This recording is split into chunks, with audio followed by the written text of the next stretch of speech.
Thanks everyone for joining. We just kicked off. We'll have more people trickling in, but we'll let another minute go before we really kick things off. But do you want to take a moment to thank everyone for taking the time to join us today?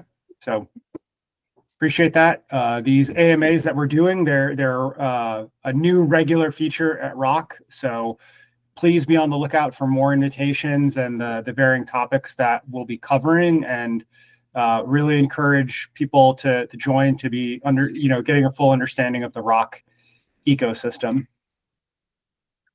And so with that, we're excited to share with you how ROCK Robotic tested and examined 3 different ways to plan and fly terrain following missions with our ROCK R3 Pro V2 LiDAR unit. We'll detail the complete workflows used, our conclusions, and the final deliverables for the data sets. But before we kick things off, let's take a moment to introduce the ROCK team. I'll start. My name is Andrew Jenko, and I'm with the ROCK Customer Success team, really focused on making sure that the ROCK LiDAR users are confident in going out, collecting, processing, and uploading their LiDAR data sets. I'll go next. I'm Jamie Lackner. I head up the ROCK Pro Services team.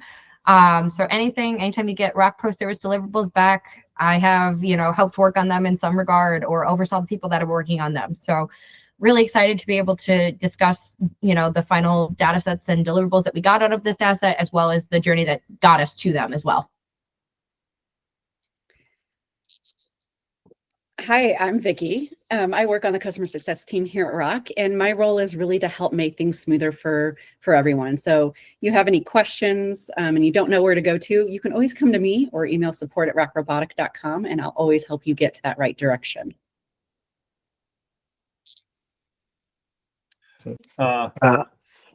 Oh, you're good. I'm Garrett. I'm one of the pilots here. I pretty much fly all the new cameras before you guys buy them, as well as collect some of the data sets you guys have been out here looking at. So I'm here to help you guys too. I do handle some support. But that's me. I'm Garrett. Nice to meet you. And I noticed I'm not sure if he wants to introduce himself, but I'll point it out. Harrison, the CEO of ROCK, has joined this call. So definitely getting the full experience of all the ROCK team here for you in this AMA. So let's start with an overview of the 3 approaches to mission planning, taking you through the key steps of the processes. So the first is going to be the DEM acquisition. So in this case, it's going to be downloading and using your own high-resolution DEM for the survey area. Then there's going to be the actual LiDAR data collection. In this case, it was flying the 3 missions in the field and our experience for flying all 3 of those. And then finally, the ROCK Pro Services deliverables. How ROCK Pro Services extracts all of the surface features, contours, as well as our ability to do planimetric and CAD work, delivering files ready for immediate use in softwares like Civil 3D that you're going to be using in your office as well. So we're going to walk you through the real world example that we did at North Table Mountain in Colorado. You can see the side of North Table Mountain right here in Google Earth. You can see it's sloped, but also has a vertical cliff face as well. It's over some homes. It's in a public open space. This data set's going to include everything from the flight trajectory to our final process 3D data, and then the final pro services deliverables like contours and a surface.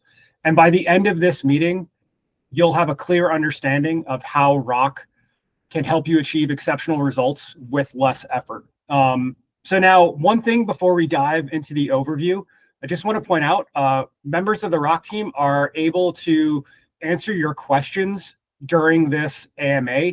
The best way for you to get your questions to us for being answered is to use the chat feature in here. If it is a question that's asked that we find is really applicable or something everyone could probably it could be brought to everyone's attention and discussed, I'll mention it and we can go from there. So, this is in some ways an open forum. So if you can interact with us, let us know questions you have, by all means. So now we're going to dive into an overview. It'll be the deeper dive. So the first thing we're going to talk about is the terrain following mission plans that we did. And what may be common or most well known for people is when flying the ROCK R3 Pro LiDAR unit with DJI Pilot 2 is the ability to just toggle on the enable terrain following feature. So this is a pretty simple functionality. You're doing your mission planning in DJI Pilot. You've uploaded your KML file. We have a knowledge base article that details this workflow, as well as a video that shows the screen recording. But after you've toggled on the functionality to enable terrain following, what's going to happen is you're going to get two options as far as if you want to download a file from the internet or if you want to upload your own file. So when you select the option to download file from the internet, you're downloading the default DEM source file that's provided by DJI Pilot. And so in this case, it's going to be a what's called an Aster global DEM. And this data set is relatively old. It was collected between 2000 and 2013. And it has a resolution of 1 arc second, which is roughly about 30 meters.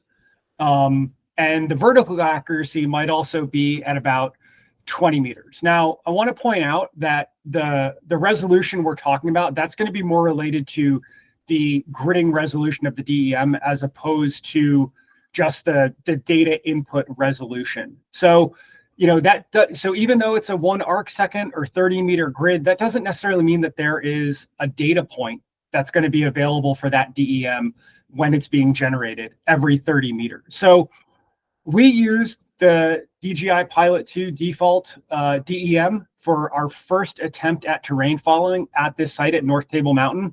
And, you know, frankly, this DJI Pilot default terrain following, that's going to work great at more flatter terrains. But in our case, we hit a major snag. And I don't mean to kind of make it seem pretty, as a bit of hyperbole, but as you can see from this image of our data set, we were flying our mission plan and we came up to that vertical face. And as we were flying towards it, monitoring the drone in the sky, monitoring the view coming in from the drone, we basically said, we cannot confidently and safely clear this vertical face. We need to get in there and we need to pause the mission planning. We need to gain altitude and fly over it. So that's what we did. You know, essentially, you know, DJI Pilot, the default DEM is, like I said, it's really great for areas where there's not a significant amount of topographic variation, not abrupt changes in topographic variation. But for this site where you can see not only do we have that slope, but we have these vertical faces, you know, it is problematic, complex terrains. Now, in this site, it's not visible because we didn't fly over it, but there is also a pretty substantial 40-meter high utility line that's running not far away from it. So not only are we dealing with the prospect of this vertical cliff face, we also have this utility line and utility tower that's very close.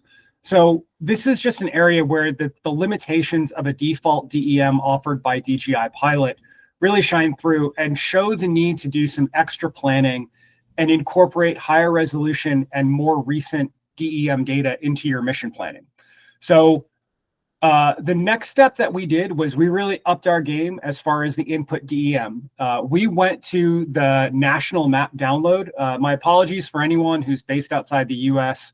I don't necessarily know what source you might have outside of the United States, but there's probably something similar to this. But it's a free service and public data source that you can go in, search your survey area, and see other available DEM data sets that are available for download. What you'd want to do is there's going to be the elevation products, parentheses 3D EP. You can turn that on and you can toggle on the various layers that are present and click on show, and you'll see the coverage that's available. So in our case, Jamie, you're showing the you want to show the one above that, please. That's what I used. Yeah, exactly. So in this case, we see this 1/3 arc second. We see a 1/9 arc second. So you can turn them on, you can click on show, and you can check the availability. And what this is going to do, it's going to allow you to get a full understanding of available high resolution DEM data within your survey area. Then you can check the date that it was generated. You'll be able to understand the resolution, and then you can download it. As I said, when you download that data, DJI Pilot's going to give you the option to upload your own data, and you can use that higher resolution data source to do your terrain following. And so we did that. We did a 1/9 arc second DEM that was available for the Denver metro area, where we are pretty lucky that the USGS has a really large office not too far from here. So not surprising that they have some really good high resolution data. But again, it's really worth it to come in here and see what data is going to be available and make the best decision for your survey goals. So we downloaded it. We had to do some editing, trimming to our survey area. When you download the data, it is not limited to the area that you want. It's going to be available in what the USGS has available. So the video playing in the background, this is how we have to import. And then, we import the DEM. We have to go in, bring in the shapefile of our area. It needs to be clipped down. We then need to export it, make sure it's in the correct CRS. So we did all of this in QGIS, free GIS software that's available to you.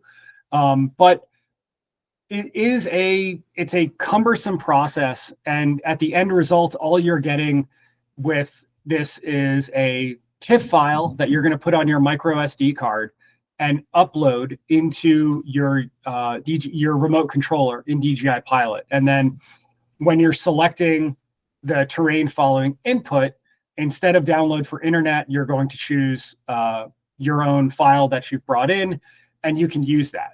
So, this process, it's cumbersome, it's clunky. There's a lot of additional work that someone else might need to be doing for you. There's no guarantee on the data availability in your area. There's no guarantee that it's continuous through your area. So it can be a bit clunky. And frankly, when we go to the data set that we flew using the high resolution DEM in DJI Pilot, we definitely saw improvements in the fact that, it's wonderful. We didn't have concerns of crashing into that vertical cliff. We were confident that we were pretty far away from the utility lines that were on site and the utility tower. Jamie, if you can kind of show, yeah. So as you got to the top of that vertical cliff, there was that utility tower which connected to the utility line. So it was a pretty, it definitely was a complex site, but you can see in the trajectory, we are very safely getting up and over that vertical cliff face. And we also made sure that when we designed our mission plan, we were trying to stay away from that tower. So this certainly was an improvement over the workflow that we had with the default DEM that was available through DJI Pilot. I mean, in a way, that shouldn't be too much of a surprise. It's a higher resolution DEM. It's much newer, but it did require a lot of work on our behalf to get out there. And then frankly, when we were still out there on site flying this mission, you can see there's nearly 650 feet of topographic change that we're surveying over this entire site. You can see our takeoff point. We're still trying to observe from the field up to that vertical cliff using the camera on board the drone, and it's, it looks safe. We think it's a lot better. We should be good. We're feeling good. But in the moment, there's still a lot of nerves. I was out there, Garrett was out there, there was like constant vigilance that you need for this type of site when you're flying it. So now the next option that we had for the terrain following mission planning was to use UgCS. And in UgCS, we use that same higher resolution DEM that we downloaded from the national map. But really what was especially beneficial and really helpful and gave me the confidence when I was out there flying this survey was that when you are doing your mission planning in UgCS, you get a 3D viewer with your proposed trajectory, similar to what you would have if you were looking in Google Earth or what you're looking at in Rock Cloud right now. And so what you're allowed to do is you can go in there, you can specifically, similar to DJI Pilot, you can upload your own personal DEM, which is going to be different from what they have in there as a default. You can go in there, you're going to be able to change your settings as far as your speeds, your overlap, your flight, and then you'll see how that affects the trajectory for the mission plan. And so in this case, since you're able to view it in 3D and do a lot of that same rotation that is present in Google Earth, you can really get in there and have that full confidence of, all right, we are certainly staying over this vertical face. We're getting a uniform height over our survey area on the slope side. And also we're keeping a safe distance away from our utility tower and the utility lines. You can see all of the vertices for the mission plan. You're able to do this out in the office. You know, you're not, some of you probably can empathize with this. You're out there mission planning or doing updates in the field on your RC with DJI Pilot, and depending upon how the sun's coming in, you've got glare coming off the screen and you're trying to take care of the shadows, and you know, someone's asking you about you know, what are you doing out here, this and that. And in this case, you're able to just get this mission set up on your laptop using the UgCS software ahead of time, really inspect things, really make sure that all of your data collection parameters are exactly what you want for your survey goals. And so now we went out and we flew, you know, we were in the field, we had our mission plan using UgCS. We took that mission plan and uploaded it to DJI Pilot and then flew the mission. If you look at the data set from that, the main thing you'll notice is that the trajectory is showing a bit more vertices. So DJI Pilot was maybe a bit of a smoother flight path, whereas UgCS, it was a bit straight line to a vertex and then move on to the next vertex. But again, we had a huge amount of confidence that we're not going to be, we don't have safety concerns about that utility line. We don't have safety concerns about the vertical cliff face. You can also see that, you know, we did have to do a battery hot swap. Again, that was probably just because there were more vertices that went into the UgCS mission planning, but we were able to see that ahead of time. We were prepared for it. Also, UgCS, as you can see, those figure eights that are required are just absolutely fantastic. It takes, with DJI Pilot, you got to fly it manually. In this case, we didn't need to do that. It was much better than my poor attempts at the figure eight. I'm confident and comfortable enough in my abilities to say that. So, you know, again, we're able to get this great high resolution LiDAR data, but without some of the, you know, we have a bit more confidence going into the field that our mission plan is going to be safe. It's going to be accurate.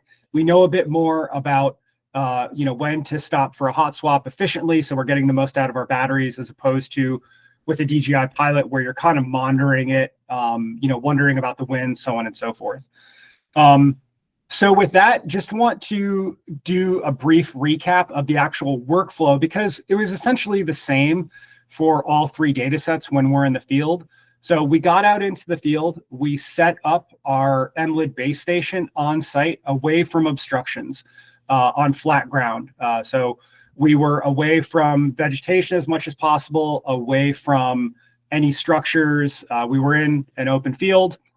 We set that up. We started collecting data at a 1 second interval, and we were set up to receive data from as many satellite constellations as possible. And then for each mission, what we did was the recommended and standard ROCK workflow. After turning the LiDAR unit on, we started data capture using the one button method. We then allowed for 30 seconds of static data collection. We took off vertically, flew our required high-speed kinematic for a minimum of 5 seconds, completed the figure eight calibration flight, and then we invoked the mission, collected our survey mission. After the mission was completed, we finished that up with another high-speed kinematic return to home. We did, as best as possible, a vertical landing with the just a topographic variation here. We had to do a little bit of jostling to get it back to areas that we were comfortable with. After it landed, another 30-second static data capture before using the one button method to stop data collection. And then once data collection had been stopped that way, we turned the unit off. Another thing worth noting, just because of the complexity with this site, and in some cases, as I mentioned earlier, my lack of confidence in the figure 8 that I flew, we processed this data. We did a field check of this data on site in ROCK Desktop. We downloaded our base data. We did not do a full processing run through, but I at least made sure that for all the data sets, I could get to step 3, processing trajectory, without any errors before we had that confidence that we were good with our data capture of the LiDAR data specifically to pack everything up and head out. That is something in these complex areas, you definitely want to make sure, if they might be difficult to return to or a lot of planning goes into it, that you are taking the time to do a check of the data in the field to ensure that there's not going to be the potential for a processing or a trajectory error in ROCK Desktop. So with that, it's been about 20 minutes. I haven't gotten any questions, and I would say there's no way that I'm that good at presenting this data. So does anyone want to, maybe, do they have any questions about the mission planning procedures or how we did data capture before we jump into the other aspects of this test and our conclusions?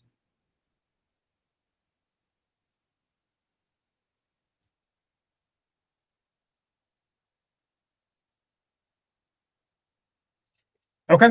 All right. I'll take that vote of confidence that we're going through this and explaining it correctly. And so now what we're going to start talking about is the actual results that we were able to see once we uploaded the data into the ROCK cloud and processed after processing with ROCK Desktop. And so, normally by default, actually, Jamie, if you could go over to the DJI Pilot default DEM first, that would be really. Yeah, certainly. So obviously, as we've already discussed with the default DEM through DJI Pilot, the main aspect of this was the safety concerns as far as that vertical cliff face. That required, like I said, a lot of constant monitoring while we were collecting the data, and then also to take over control of the drone, fly up to higher altitude, and essentially cut the mission short. But also because we were using that lower resolution, we were using the lower resolution DEM, when we went to process it, we really had to expand out the range gate in ROCK Desktop. So Jamie, can you, the default DEM, I think you're still showing the high resolution UgCS data set. My apologies, I have to hit the share. So I'm looking at it. Nope, thank you. Oh. I was like totally modeling it and I'm like, I see it. Nope, thank you. Not a problem. So again, for all these data sets, we flew them at the same mission parameters, 50 meters altitude, 4 to 5 meters per second, 50% overlap. And for this, we had to expand our range out to about 90 meters, just because, again, we're in certain areas with how the slope varies and the input DEM. If we wanted a full consistent, point cloud and not have gaps in it, we needed to expand it. And as we've explained in our ROCK Academy videos, that when you start to edit your range gate and edit your angle gate, we also have to edit the angle gate. You're essentially kind of introducing noise. With especially with the range gate, you're having that distance between the LiDAR sensor and the ground increase.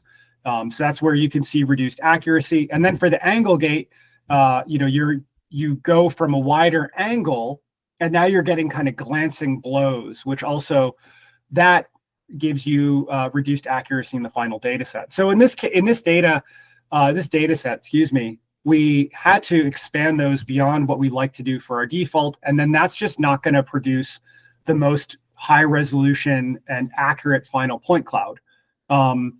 So this was just kind of one of the many observations for this default DEM data set that we found. You're just the end result was not going to be as accurate as the other options. So that was something that we found.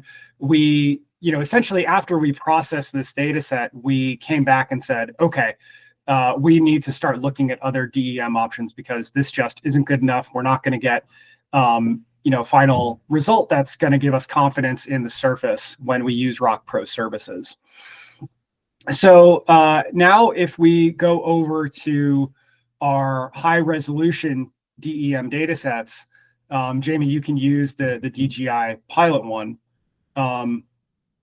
Yes, as Harrison, yeah. So this was actually another challenge of this site. As you can see, we're on a slope. There was a highway not too far away. Actually, I was also, for anyone who might care, the Coors Brewery not too far away as well. Maybe the smells wafting off of there were causing me to have issues with my flying. So that was another challenge. My figure eights were pretty poor with this on this one.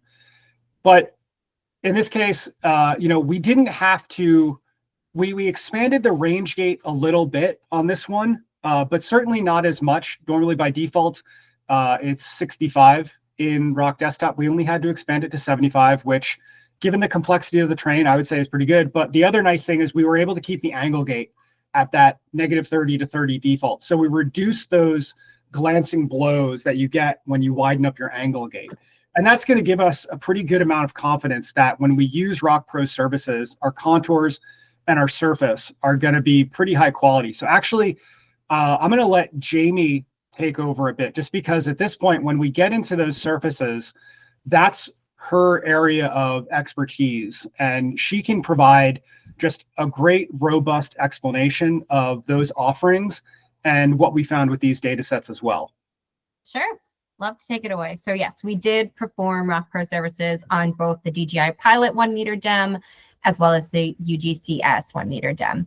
So let me turn on the surface and show you guys what we got. So we just did, I'm showing on ground only. I'm going to take it out of GPS time so the rainbow colors aren't as glaring. I'll put it in classification because we did do 3 class. We did ground, buildings, and vegetation. So just taking a look at it up here, I'm going to turn off trajectory really quickly just so that I'm not limited. But it's actually really amazing the kind of the cliff face we were able to capture once we were doing that terrain following. And the level of accuracy, we were able to get up here at the top of Table Mountain. As well as you can see this cutting trail that kind of cuts through, and further down, closer to that highway that Andrew was talking about. Let me turn on the rest of the points so you guys can see what we were able to capture. We were able to capture the power lines, like the distribution lines down here, as well as the houses at the bottom of the mountain. So.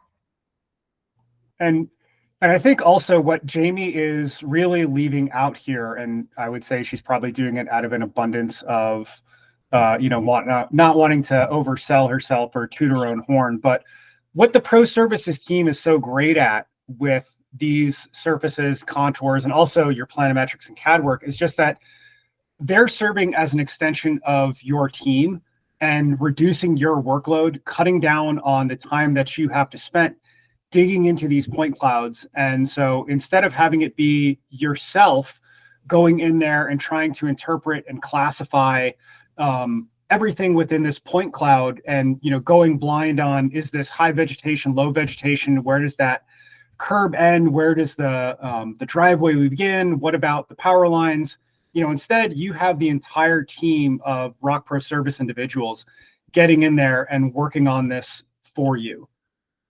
So that's also part of what is really beneficial with these ROCK Pro services is, essentially you are going to be, once you have this, after using ROCK Pro services, you download it and you can bring it into Civil 3D in a snap. And that's a whole bunch of work that you just have not had to do, and we're doing it all for you. So for you, it's download and import. We're doing all the heavy lifting for you. Yes.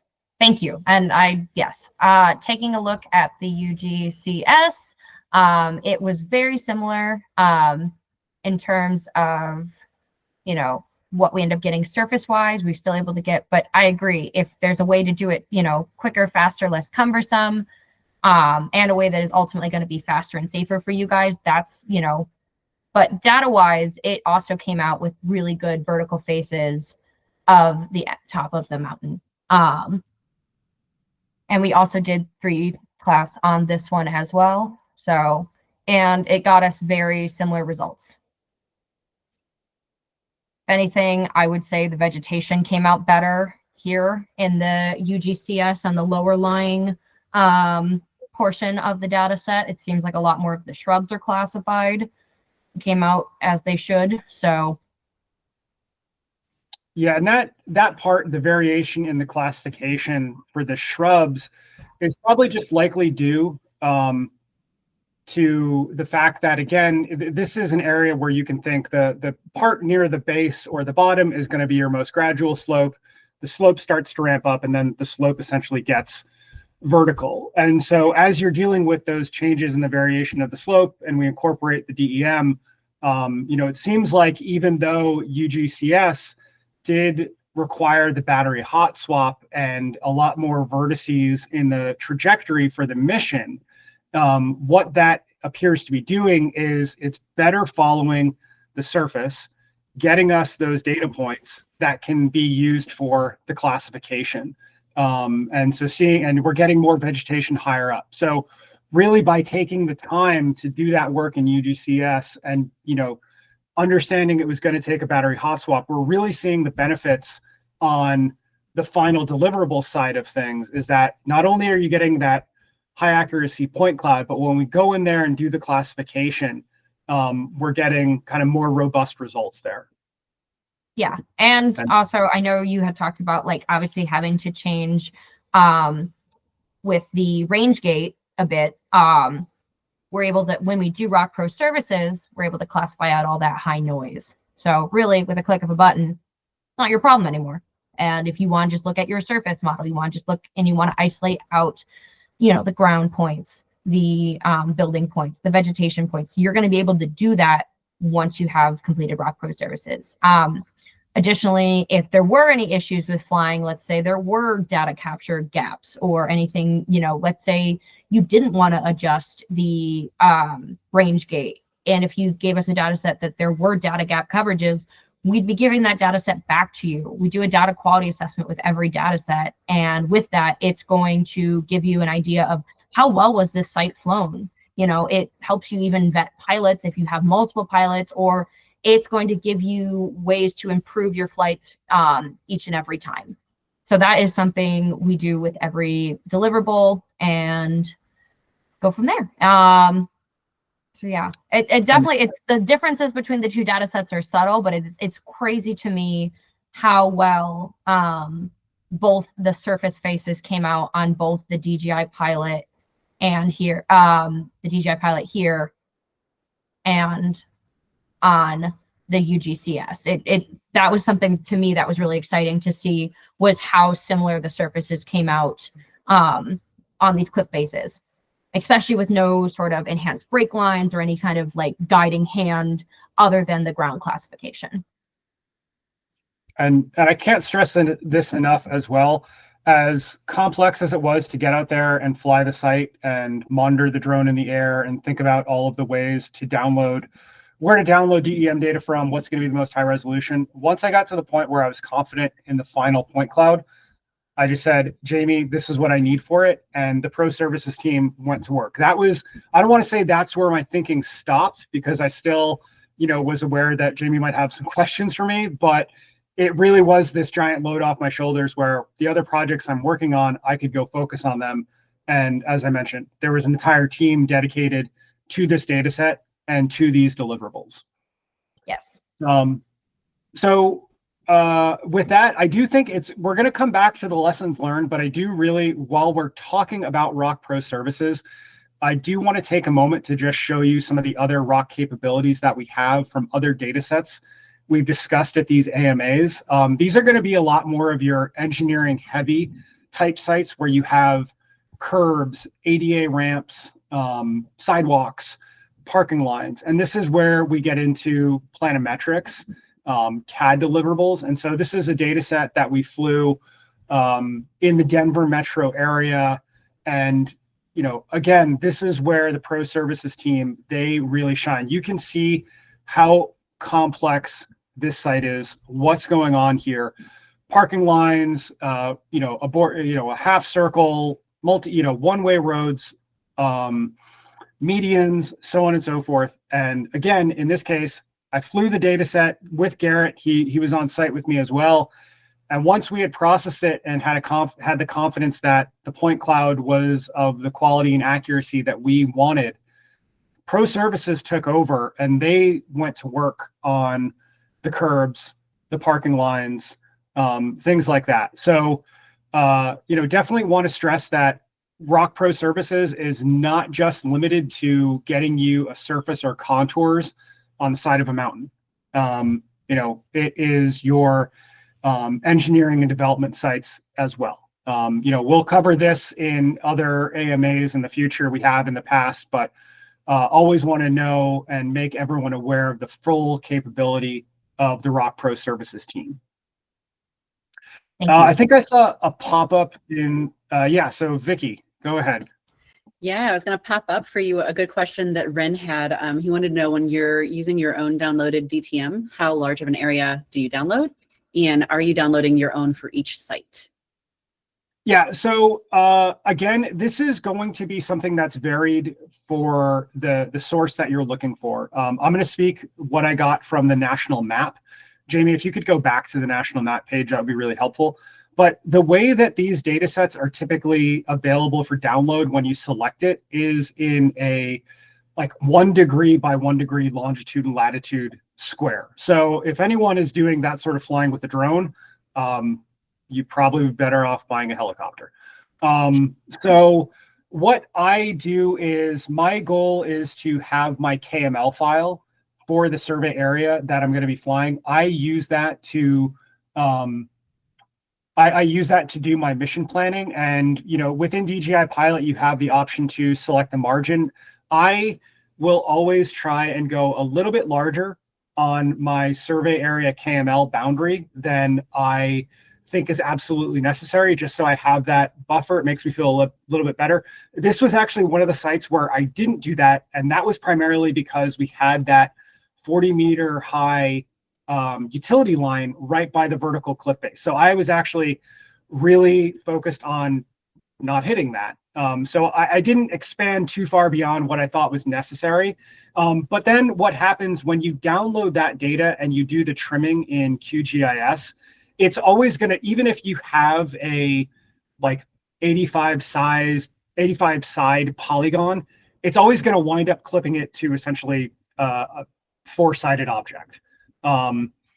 So, you know, that's more of a function of just how that DTM is generated within the orthophoto. And so that's my, hopefully that answers your question. I feel like I got a little bit rambling. Yeah, does that hit it for you, Ren? Perfect. Perfect. Cool. We had another question coming from Jim. He has a question about field verification. Prior to packing up and leaving the site, what processing steps did you perform, and how long did those take out in the field? So what did you do before you packed everything up? Sure. So the first thing I did before packing everything up was so probably the first thing, just because it takes a little bit of time, is I pulled the USB drive out of the LiDAR unit, put it into my computer, and then there were the folders for each mission. I dragged and dropped them onto my laptop, started that process. You know, it's gigs, so it's going to take a while. The next step was then to export my base data from the MLID Flow app, and I emailed the Rhinex file to myself. You do need to have that base data when you're doing a field check, so that was my next step, was making sure that I had my base data. It had come in. And so once I had my base data downloaded to the laptop and I had all of the data off the USB downloaded to my laptop, I opened up ROCK Desktop and I did basically steps 1 through 3. So step step one is going to be selecting your folder, and then you incorporate your base. You have the option to either use your the default location from the Rhinex data, or you can enter a specific coordinate for it. And then it's going to read it's reading everything in. So it's doing its forward pass, its reverse pass. That's where it's checking for things like high-speed kinematic, the figure eight, static calibration data, so on and so forth. And then I got to the step of the trajectory. What I did in trajectory was I did some editing with my ranges. So I removed the ranges for my figure eights. As we remember, my miserable figure eights because of the wafting from the brewery. I removed that. I started to get an idea of, with this site in particular, I really looked at what my range and angle gates needed to be to kind of get that full coverage. And then once I had done that, that was essentially where I stopped. My main concern was making sure I could get through that step 3 processing trajectory. And then after that, the next is going to be generating the point cloud and orthophoto if you wanted it, so on and so forth. So that was my field procedure. The other thing I forgot to mention that I should have said, as part of a field check, you need to make sure that you have your ROCK desktop license activated on that computer. So definitely make sure that, you know, I made sure that I had an active ROCK desktop license on my laptop before going out in the field. So we didn't have to ask someone to return it, or I had to activate it in the field where you need that internet connection.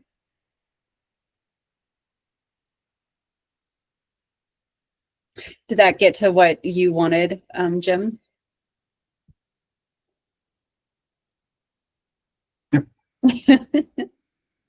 So, you know, we're starting to, you know, we've only got about 15, 18 minutes left. And so what I want to start discussing is the lessons we learned from this. So the main takeaway from this test that we did was that in areas of not just complex topography, but any survey area that you're going to fly where you want to have the confidence that you are getting uniform data at a height over the ground surface, up to date and high resolution DEM for mission planning, like, it's critical and it can't be overstated to get you that final high accuracy point cloud that you want. So understanding the default data available to you, and then understanding how to go in there and get higher resolution, more up-to-date DEM data, and going in ahead of time before you go out to the site and seeing how those various DEMs can affect what your mission plan winds up looking like. And so what this is going to do, it's going to ensure, as I said, that consistent height captured above the surface. And also, as we found on this site, we're going to be minimizing the safety concerns. I've been involved in a lot of people making some calls about bad stuff happening on site. Someone backed the truck into a pond liner, but I don't think I wanted to make the call to Harrison saying, hey, I crashed the company drone into a cliff or into a utility line, and then it rolled, you know, 500 feet down a hillside. So that can't be overstated. When using UgCS, at least my conclusion is that for these types of areas, the ability to not just plan your mission and adjust the settings, but also to visualize in 3D ahead of time how your flight trajectory is going to change and be affected by the different DEMs and your different settings is just an absolute game changer in giving you confidence that you can go out and survey with confidence and the understanding and knowledge that you're going to get a really high quality and accurate point cloud at the end of your survey. Also, just like that goes to the point, like, the level of customization and organization is critical for you as a pilot and for you as a survey manager. The people that you're working with should be aware of these tools and how it's going into the decisions being made for the mission plans, and why someone might say, why do I have to download this data with a high resolution DEM and upload it onto the controller or upload it to UgCS? And the reason is that because you want accurate data at the end of it. And this is how you get that accurate data. And also, this is how you keep your materials safe during the mission. And so those are really our conclusions. Up-to-date, high-resolution DEMs are going to be an absolute necessity for areas with complex topography or where you want to ensure uniform height over the ground surface. And being able to view your mission plan in 3D space before going out to fly it is beyond helpful in building that confidence to know that you're going to be able to safely survey your area and get that final accurate point cloud. And also, once you've got that high resolution point cloud, there is an entire team of people at ROCK Robotic dedicated to generating your final deliverables for you. For all we, Jamie's not going to like this, but send us the data set, make sure it's good, kick up your feet and have a drink. We'll Seriously, take care of it. I like doing the hard work. I've been looking at thousands of data sets. I love it because I get to see far off places. I'm in the Midwest, it's pretty freaking flat. So to be able to actually go and look at these kind of vertical cliffs and have this, I'm all the more excited for it. Our team, loves a challenge. Trust me. Teamwork makes the dream work, is what a lot of our team members say. I agree with it completely. So yes, seriously, let us do the hard part. Let us make this easy for you. This took to get these 2 data sets back about a day. And, that was, and part of that was just making sure these cliff faces and the surfaces that you got back were going to be quality. So it really trying to get you back, we're doing it faster than you probably could. And, we're trying to be as accurate as possible. And obviously in seeing the difference in how much of the vegetation was captured. This is the DJI Pilot vegetation capture. And then you can just see with the UgCS with how much the smoother terrain following really helped us be able to identify better vegetation. So it really is a no-brainer in my mind. And like I said, if you have any questions, we are happy to help. We want to work with you, work with your team, be an extension of your team, and really get you the deliverables that you need ultimately at the end of the day. I know we had talked about, and I'm going to go back over to this. Does anyone have any other questions about the ROCK Pro Services deliverables part of either the like the surface model, the classification, and anything I can answer in that regard? Otherwise, I was going to go and talk a little bit about the line work that we do. We didn't do it on this one just because of some of the, we wanted to make sure the focus was on the surface model and all the, obviously, using the DEM for flight, but line work is also a part of what we do at ROCK Pro Services. So I'm going to jump in there. Ren, I can follow up with you. I'll send you an email after this meeting, but we do have a knowledge base article that details what you need to do in UgCS to set everything up so that you have your appropriate drone, the camera parameters for the R3 Pro V2, and then it goes through the recommendations of settings that you want to use for terrain following, so on and so forth. So we do have that. It is a longer video just because it details how to go into UgCS, add your specific camera, because by default, UgCS doesn't have all the ROCK products. There's so many cameras out there, they're going to make you put it in as a custom one.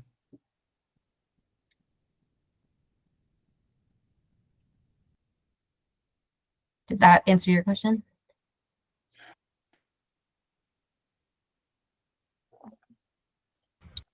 I've got that link up there in the chat if anyone does it. Perfect.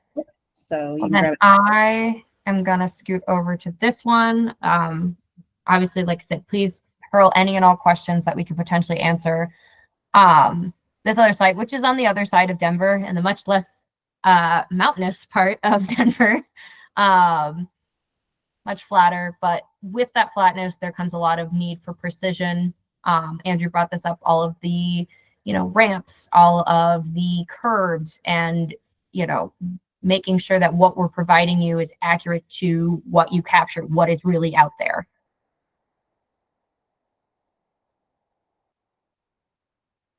So So kind of just focusing in on these curves, how they curve around. Here is a curve with a curved edge, but it's a square corner over here. So, those kind of differences and nuances, we do make sure to, map them, mark them appropriately.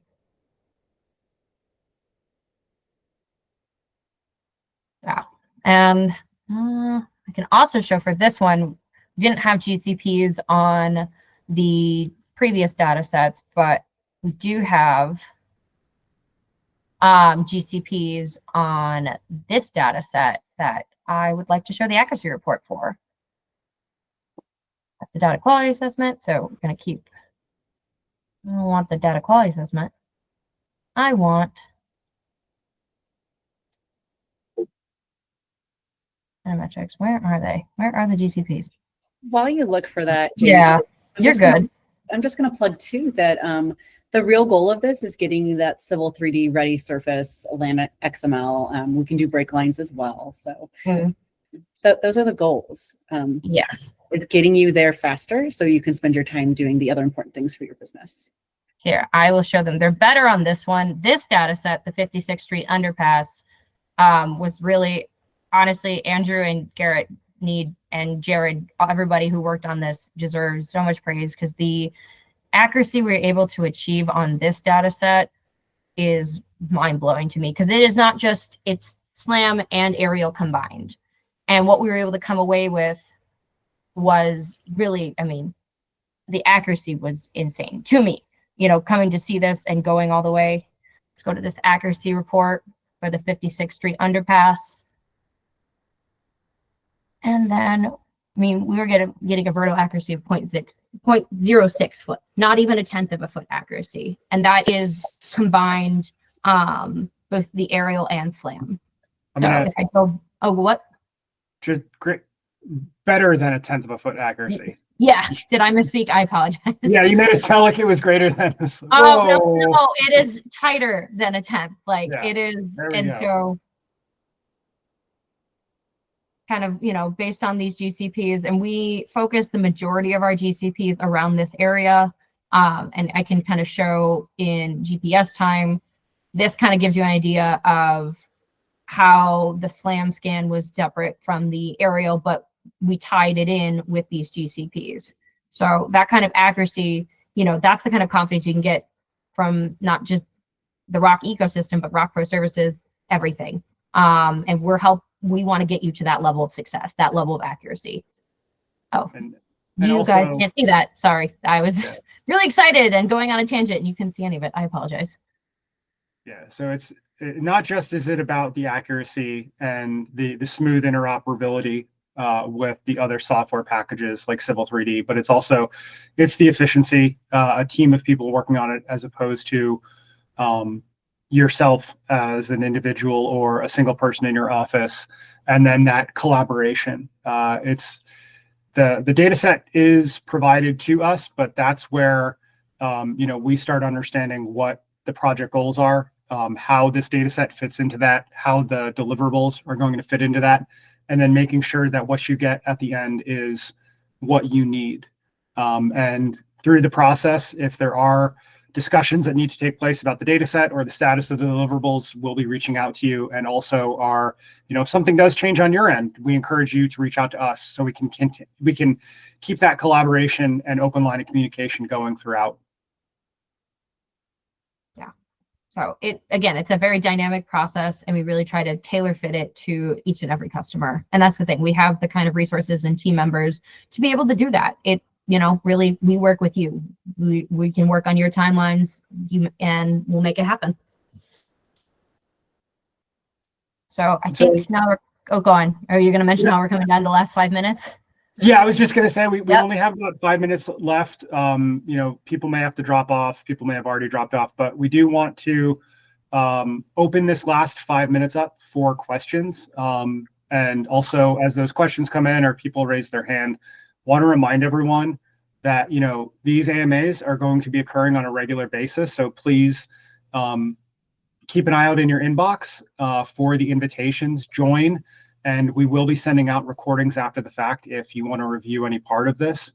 The other aspect that we want to just review is, we are more than happy to provide our professional insight and expertise to help you plan your missions, whether they be in exceedingly complex areas or pancake flat parking lots. We are here to make sure that you have the full confidence to go out there, collect your data, and get those final high accuracy point clouds to produce those high quality ROCK Pro Services deliverables in the end. So please, if you would like to bounce some ideas off of us, reach out and we are happy to help. And also, when you're flying in those topographic areas, get a high resolution DEM and don't crash into a cliff.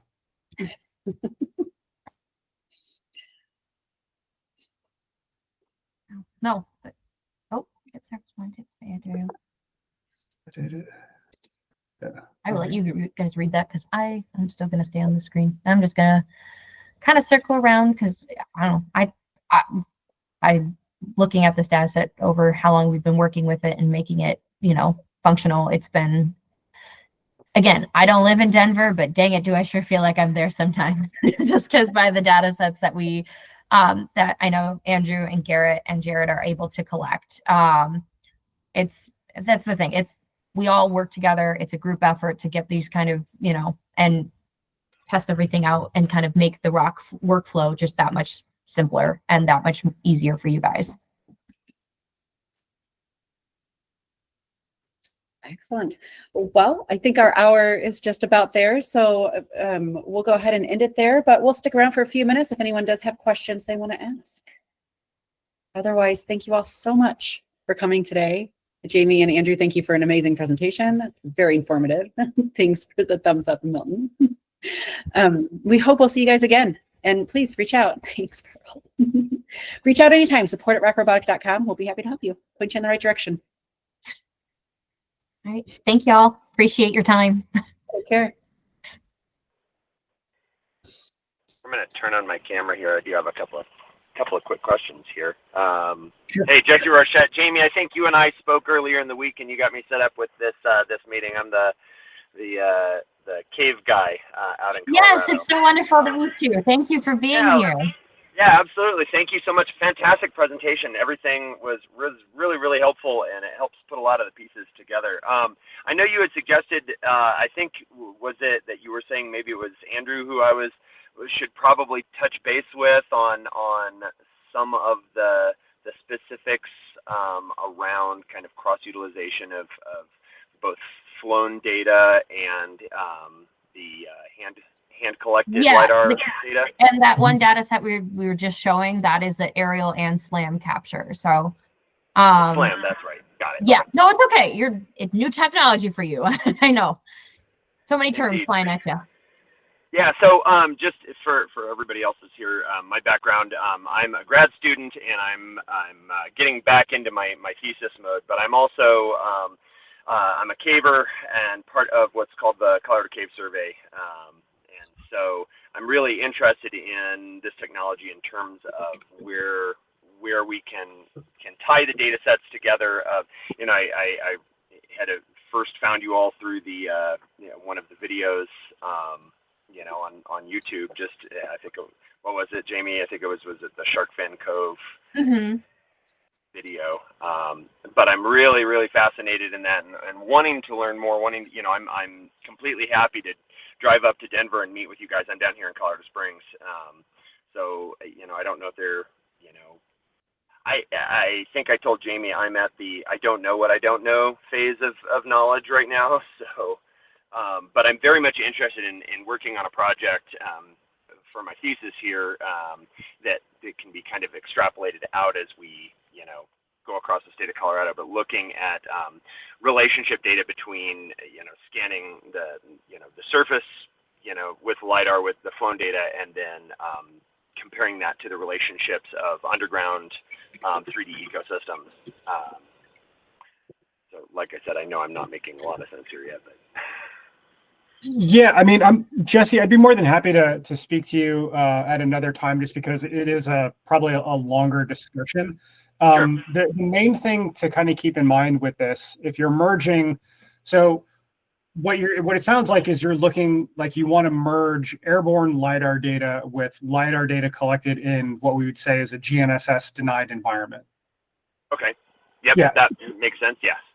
So the main thing that you would want to take into account when planning is that, so actually, Jamie, if you can bring up that underpass project again, is you want to have a good overlap between your drone data that you collect and then what you collect in the GNSS denied area. So for that underpass data set, we did SLAM at the underpass. That is, or SLAM is self-localization and mapping. And so basically underneath that with airborne data, you can't see through that part of the road to get to the underpass. So that's where we had SLAM.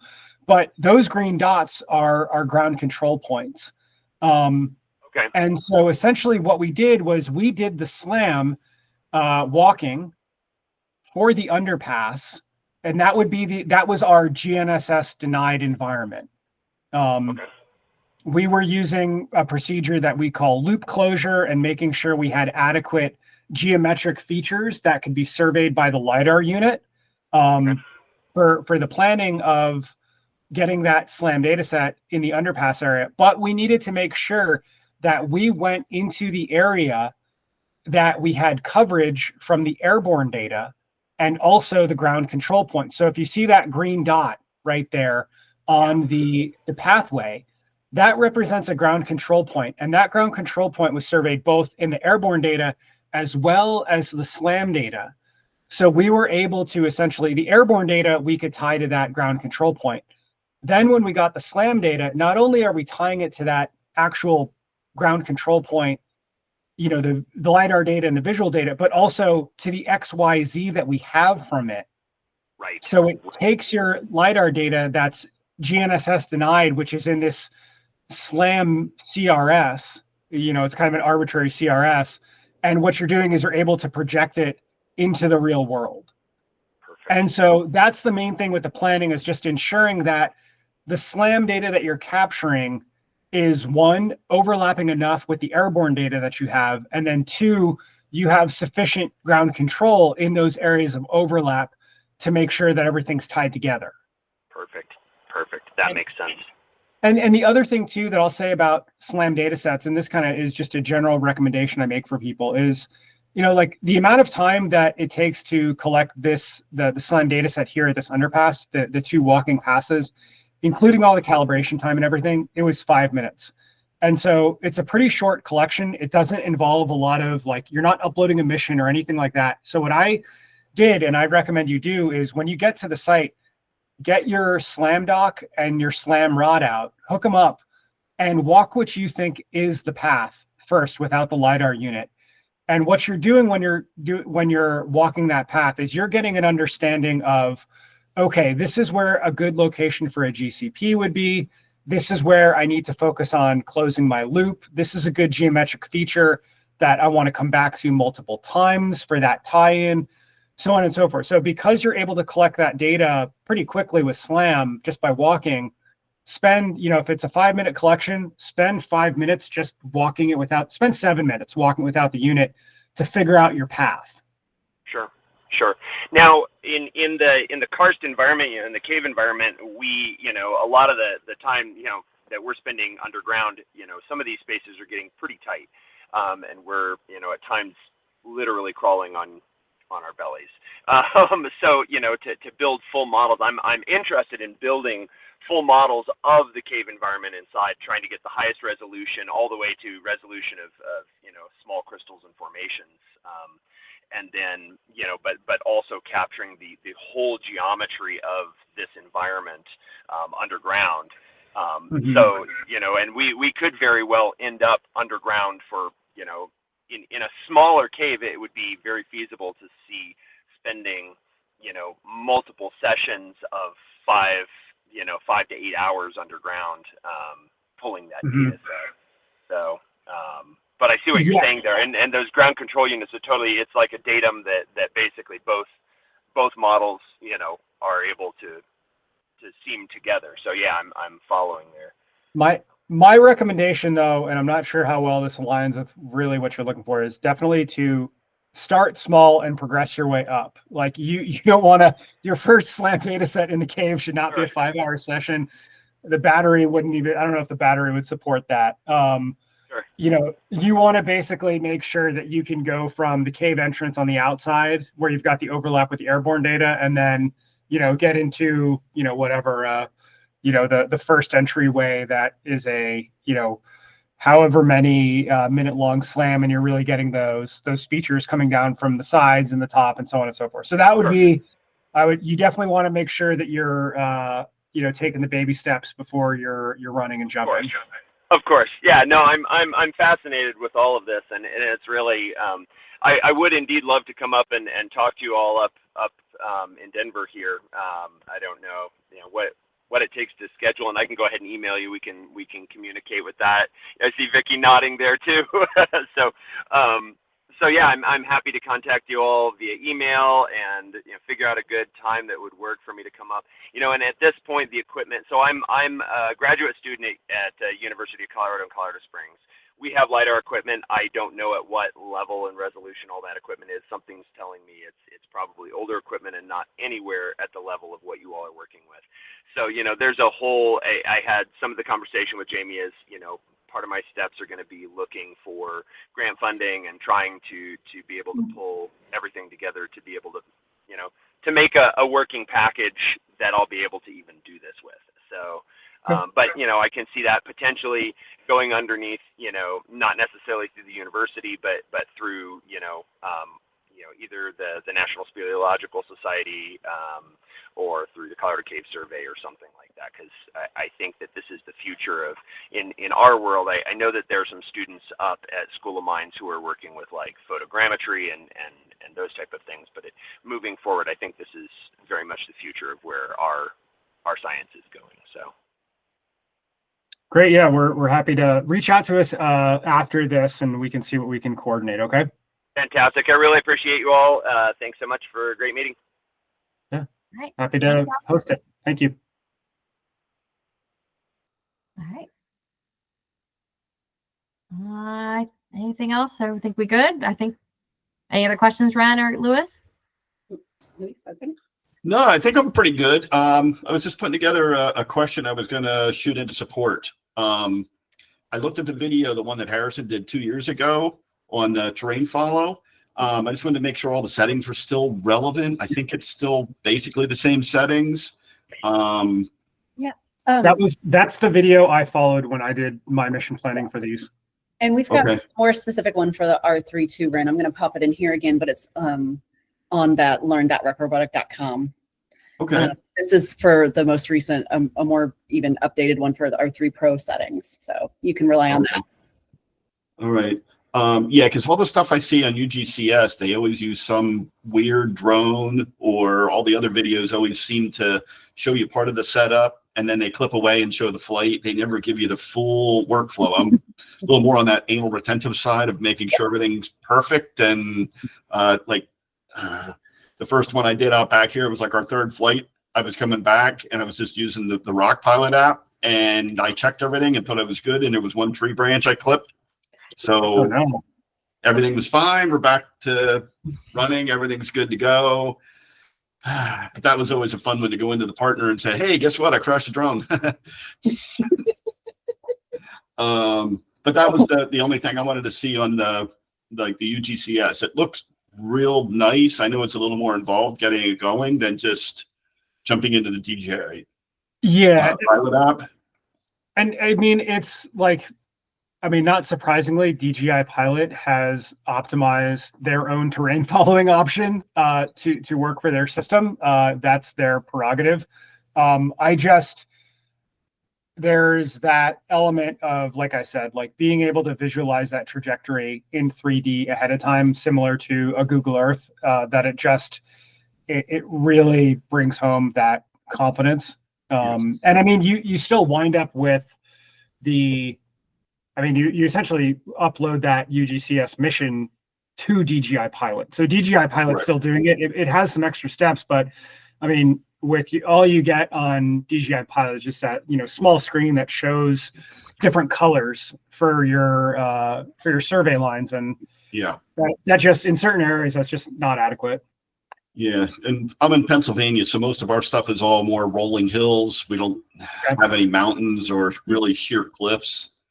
So I'm just thinking that maybe the standard, I think it's the Aster DEM, that might be good enough that, if I'm taking off at 50, 55 meters and I'm not getting any major, it might be enough that it'll just flow with it. So one thing I do want to point out, and we do have another video in our knowledge base that kind of goes over this, but if you can imagine, your rolling hills can kind of, in a sense, I don't want to say like they can be the death of you, but they can give you a little bit of a false sense of security, because let's say you've got a project and it's sloped like this, right? Okay. And you want to fly, and it's not a lot of topographic variation. Let's just say this is only 10 meters, right? Okay. 10-meter topo variation from the base to the top, but you take off from closer to the top part, right? Okay. And you're not doing terrain following, or you don't have an accurate enough DEM or whatever. Like, if you want survey grade accuracy for that final point cloud, you want to be consistently 45 meters above. And let's just say with that DEM that you're using, or where you take off from, you have the bottom, the bottom 10% or the bottom 15% where you're at 50 meters over the ground. Like, then you can get higher than the 10th of a foot. And that's where it's one of those where it's like, oh, it was just 10 meters of variation across the site. It was just a gentle slope. And it's like, yeah, it was all those things, but in this one area, you're just that much outside the recommended setting specs. And it doesn't nuke your entire data set, but in this one area, you're missing that accuracy that you definitely will likely want. Okay. What part of Pennsylvania, if you don't mind me asking? We're in the Allentown, Lehigh Valley area. Cool. I'm a Lafayette alum, so. Oh, okay, you're right down the street. Yep. Cool. Yeah. Kid went to Moravian, and the other one's looking at Lehigh Lafayette. He's bouncing around trying to figure out what he wants to do next. Cool. I'd offer to do a letter recommendation, but I don't think they are high up back there. So. Okay. Yeah, that was like my question, because we keep looking at like the Pilot 2, and like you said, it's a little clunky. It does what you want, but if we're gonna do this, I really want to be the best I can be at getting the best quality product. The one thing that I really like is we go out with our GPS. We used to shoot targets all over the place. Now we're typically doing 2 as some check shots. We'll fly it, get done, process it, dump it. I'll move it on to the first benchmark. I'm checking the other one. It's within a few hundredths. All the planimetric data and the surfaces with the fault lines and everything I'm getting back from you is coming in real tight. And it's, why wouldn't you use this on every job?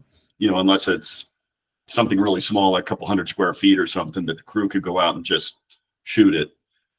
But everything's been working out real well. Like the quality of the product. I've used other companies in the past for my mapping, and they do okay, but they either are lacking in the surface, or there's too much obscured data from the trees, and they just cloud it and say obscured, and then we end up going back and resurveying, part of the site. Yeah. I mean, you share a lot of our sentiments, and it's great to hear that you're having success with collecting your data and using pro services. So yeah, wonderful. Actually, why don't you, I'm going to speak for Vicky. Why don't you send us an email anyway with a shipment. Okay. We'll get you some swag as well. Okay. Yeah, no, that sounds great. Yeah. Yeah, appreciate it. Thank you. Not a problem. All right. All I think we're good, right? Oh, yeah. All right. All right. Bye, y'all. Take care. Have a great weekend. Bye. All right, thank you. Thank you for coming.